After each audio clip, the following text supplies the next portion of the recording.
Preliminary results from the health step survey last year has health officials concerned for the health status of Niue's population.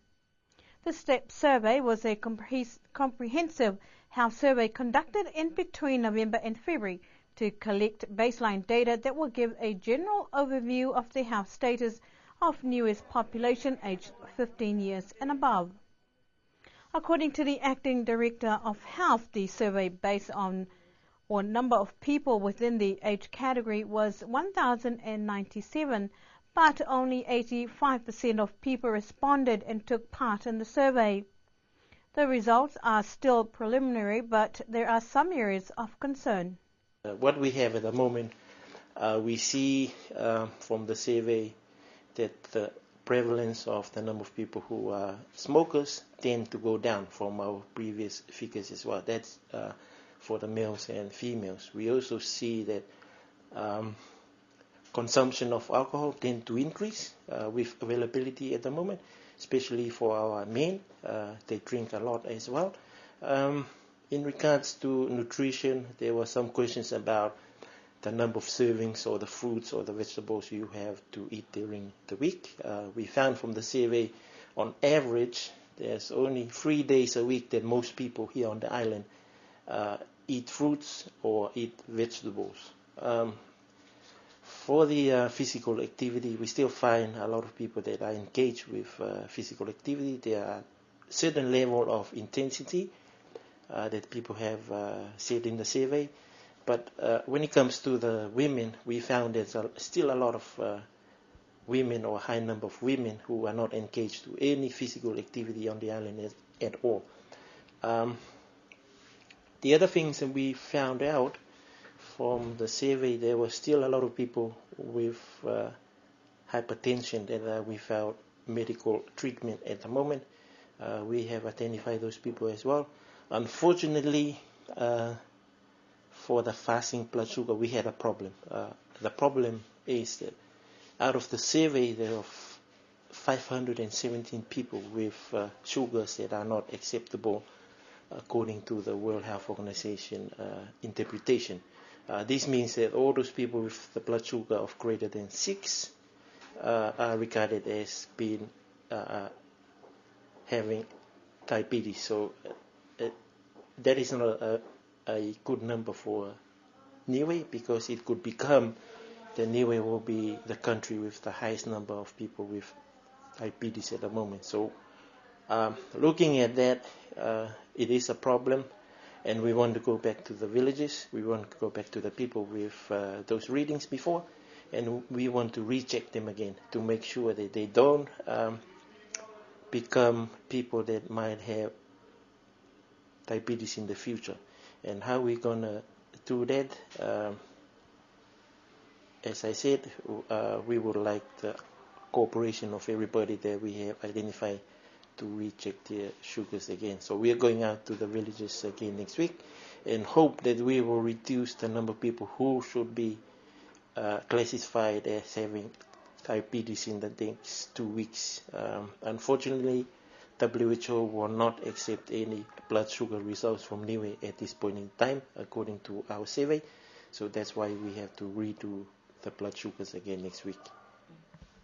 In terms of Manila says that the results are troubling in the sense that such a large number of those surveyed are on the borderline of some serious medical health issues. He says the department will continue with its campaign to reduce the prevalence of non-communicable diseases, but there also need to be a level of responsibility of people for their health and well-being to make healthier lifestyle choices. The survey was carried out with the support of the World Health Organization, and a more detailed report and final results of the findings will be released in a few months' time. Decisions from the Niue High Court against 2 defendants who appeared before Judge Wilson Isaac for 2 charges of assault on a female resident on Hikatamaki and a charge of willful mischief to a television set has been decided on by the Niue High Court Judge Honourable Wilson Isaac. The first defendant, Desmond Tungiakona, who was charged for assault against Mrs. Doreen Matakapea, has been charged under Section 157 of the Niue Act 1966, which has a minimum penalty of 1 year imprisonment. The judge, in his court statement, acknowledged the seriousness of the incident, which was fueled by alcohol, and the defendant saved grace because his victim was not seriously injured. In summing up, Judge Isaac said the defendant is too familiar with the justice system for all the wrong reasons and should take stock of his behavior and the impact on his family and community. The timing of the entry of guilty plea by the defendant, but consider this is only one factor to take into account and may well be conceded by the lack of remorse shown by the defendant. Judge Isaac sentenced Desmond Tungiakona to a fine of $350 to be paid within 1 month. A prohibition order also made against the defendant, prohibiting him from the purchase and consumption of alcohol for a period of 6 months. The order was also directed to be received by liquor outlets in Niue. The second defendant, Lionel Tahanga, Judge Isaac said his position is more serious. The defendant pursued the victim, punching her through the window of her vehicle. Later, and without invitation, he entered the victim's home and threw a rock through the television set. Although he has no previous convictions, the charges and a guilty plea was entered to the amended changes. All the circumstances of the case must be considered when pronouncing sentences. As with his co-defendant, no remorse was shown. In respect to both charges, Judge Wilson Isaac sentenced Lionel Tahanga a fine of $450 to be paid within 1 month. Secondly, a payment to the victim of $300 being reparation for the damage on the television set. A prohibition on the defendant from consuming or purchasing of alcohol in Niue for a period of 6 months, and a copy of the order to be sent to all liquor outlets on Niue. Niue is among 14 Pacific Island countries getting training in areas to strengthen clinical specialist services in the region. Dr. Arnold Kaloi has been contracted by Fiji School of Medicine to facilitate trainings in the region, and this week Niue's health clinic specialists were in training for 2 days, looking at ways to improve clinical health services provided. I think it gives a very good benefit for Nuians or residents here, because it would actually improve the clinical services that are given to the people of Niue. Apart from, of course, the primary or preventive services, this is now to complement on that side, wherein there are some clinical services that are needed here. But that should be appropriate to the context of Niue. So in terms of the clinical services that Niue can provide, what is Niue's capacity from your point of view in comparison to some of the other countries that have been involved in this type of training? I think compared to other Pacific Island countries, Niue has still that edge over them, considering that Niue has, I would say, have a good system in place, and a small number of population that is very manageable, and there's also some assistance coming in for the country, improving the not only the clinical services, but in particular the health of the people. One of the purpose of this is to have a pool of specialists within the region, so that they can be tapped with regards to the needs of the Pacific Island countries. One of the components also to add on to that is to improve the capacity in terms of the skills in handling cases that are, of course, on the countries within the country's needs. So it would be training specialists or doctors to a particular procedure. Perhaps it could be a short-term attachment or a formal training. so that they could answer or respond to the needs of that particular country.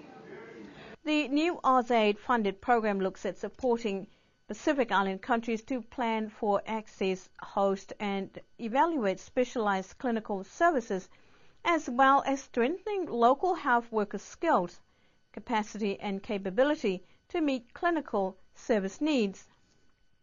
Dr. Kaloi says that Niue's health system has an edge over other Pacific Island countries with a good system, but there are areas of need that has been identified. So there's a lot of needs, and also orthopedics, also some surgical cases, elective cases.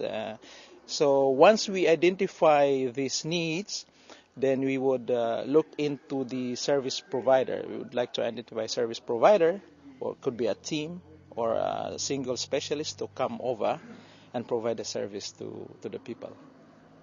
The rationale behind the program is to achieve better planning and improved local capacity to meet secondary and tertiary health needs in a way that is appropriately balanced against primary and preventative care priorities.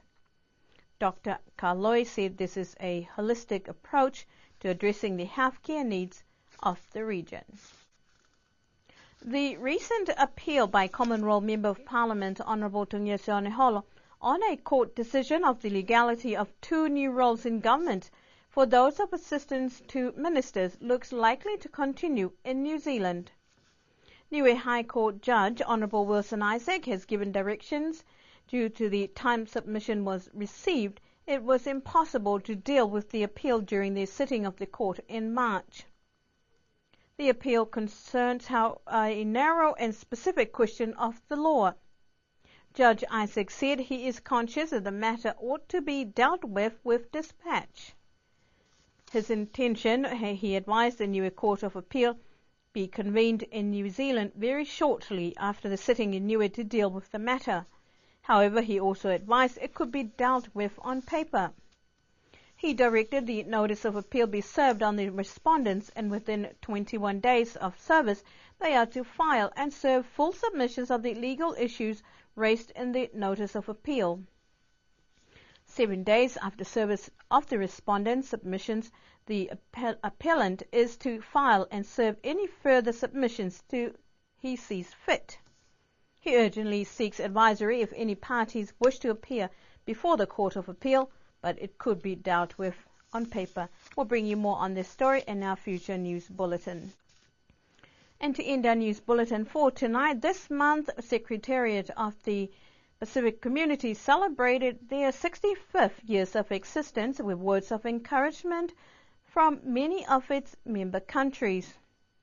SPC was formed on the 6th of February 1947 and has existed for many years and has also changed its former name, South Pacific Commission, to SPC. Director General Dr. Jimmy Rogers said in his addressing speech, the SPC's mission is to help the Pacific Island people respond effectively to the challenges they face and make informed decisions about their future and the future they wish to leave for the generations to follow. SPC has 22 Pacific Island member countries and territories, as well as 4 of its founding members, Australia, New Zealand, France, and the United States. To undertake the work, SPC employs nearly 300 scientists, technicians, and specialists located at its 2 main centers in Noumea, New Caledonia, and Suva, Fiji, as well as its North Pacific Regional Office in Ponape, Federated States of Micronesia. And that's our news bulletin for tonight. And if you're leaving the island tomorrow, have a safe journey and we'll see you again. Good evening.